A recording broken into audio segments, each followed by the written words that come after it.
పులివెందుల ప్రజలకు జగన్ అన్యాయాలకు గట్టిగా జవాబిచ్చే అవకాశం జెడ్పీటీసీ ఉప ఎన్నిక రూపంలో వచ్చిందని కూటమి నేతలు అన్నారు. ప్రచారంలో భాగంగా పులివెందుల మండలం నలపరెడ్డిపల్లిలో ర్యాలీ చేపట్టారు.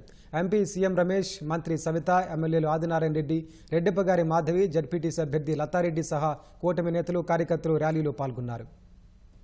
పండుగ రోజు నాకు ఇద్దరు చెల్లెళ్ళుంటే ఇద్దరు వచ్చి రాఖీ కట్టారు.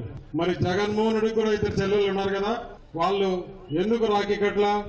ఇద్దరు చెల్లెళ్ళు తల్లిని దూరం చేసుకున్న వ్యక్తి ఎవరన్నా ఈ దేశంలో ఉన్నారంటే అది ఒక్క జగన్మోహన్ రెడ్డి ఒక్కడే.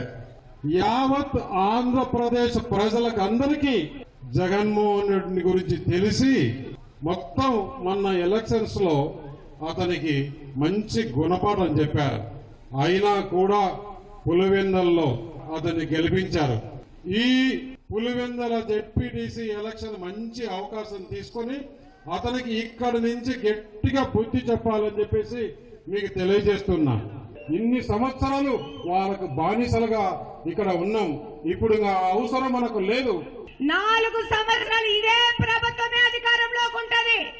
మీకు అభివృద్ధి కావాలా, మీ పిల్లల భవిష్యత్తు కావాలా, వాళ్ళకి ఉపాధి అవకాశాలు కావాలా? ఈ నల్లపరెడ్డిపల్లిలో ఉన్న ప్రజలు కూడా రాష్ట్రంలో నలుమూల ఉద్యోగ అవకాశాలు తీసుకొని పెద్ద పెద్ద ఉద్యోగాలు చేస్తూ వాళ్ళ కుటుంబాల ఆర్థిక అభివృద్ధికి పాటుపడాలంటే మీరు సైకిల్ గుర్తు మీద ఓట్లేయాలని కోరుకుంటా ఉన్నాను. ఆ డాని ఎన్ని డన్లు ఎత్తినాడు, ఎక్కడ చూసినా నోట్ల కట్టలే. ఇటువంటి వ్యక్తి మనకు అవసరమా? ఆ వ్యక్తి తరపున పోటీ చేసిన ఆ జెడ్పీటీసీ అవసరమా? పని చేసే లతమ్మ అవసరమా? లతమ్మ వెనకాల మేమందరం ఉన్నాం. వాళ్ళు ఏదో ఇస్తారు, కొట్టారు కుప్పలు కుప్పలు. గుంజండి, లేపు ఓట్లేయండి. ఇక్కడ నోట్లు గుంజండి, ఓట్లేయండి.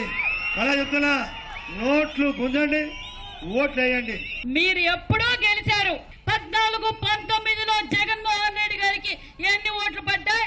19-24లో జగన్మోహన్ రెడ్డి గారికి ఎన్ని ఓట్లు తగ్గాయో మీరందరూ కష్టపడి ఆ రోజు ఓటాన్ని తగ్గించారు.